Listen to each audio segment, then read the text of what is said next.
আমার ঘরে তুমি যাবে না? এই অপদার্থকে তুমি স্বামিত্বকরণ করে নেবে না?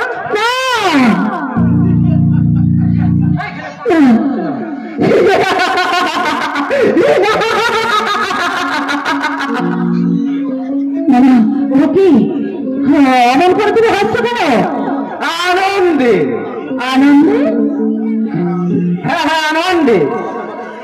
আজ আমার চরম বাধা, তাই বলে আমি মুখ লুকিয়ে কাঁদবো না, কান্না যে আমার সবই না।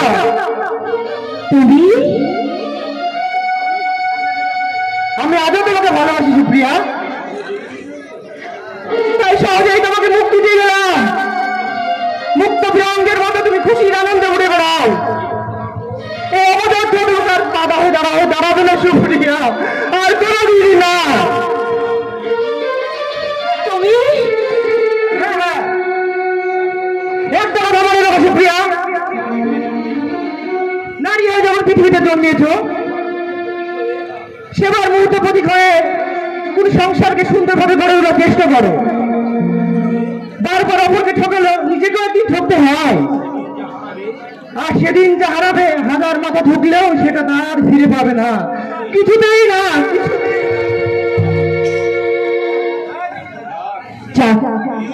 নিঃশব্দ হলাম, আর কোনোদিন আমাকে বিরক্ত করতে আসবে না। কিন্তু ওর কথাগুলো কিন্তু, তবে কি সত্যি কি আমাকে ঠকতে হবে? প্রিয়া, ওগো শোনো, একটু কাছে এসো। এসেছো? তুমি এসেছো বন্ধু? তোমার কাছে না এসে কি আমি থাকতে পারি প্রিয়া? তবে আসতে এত দেরি হলো কেন? তুমি তো জানো, তোমাকে একদিন সময় না দেখলে আমার মনটা যেন ছটফট করে, আমি থাকতে পারি না। শুধু শুধু তুমি নয় প্রিয়া, তোমাকে দেখতে না পেয়ে আমিও যে দু চোখে অন্ধকার দেখি।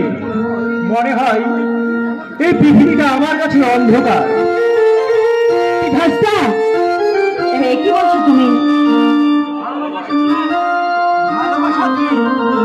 সেটা আমি তোমাকে ভালোবেসে বুঝতে পেরেছি। সত্যি বলছো?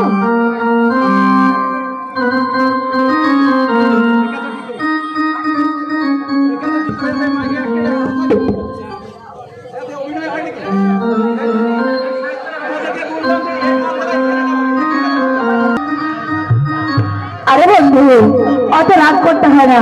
তবে শোনো বন্ধু,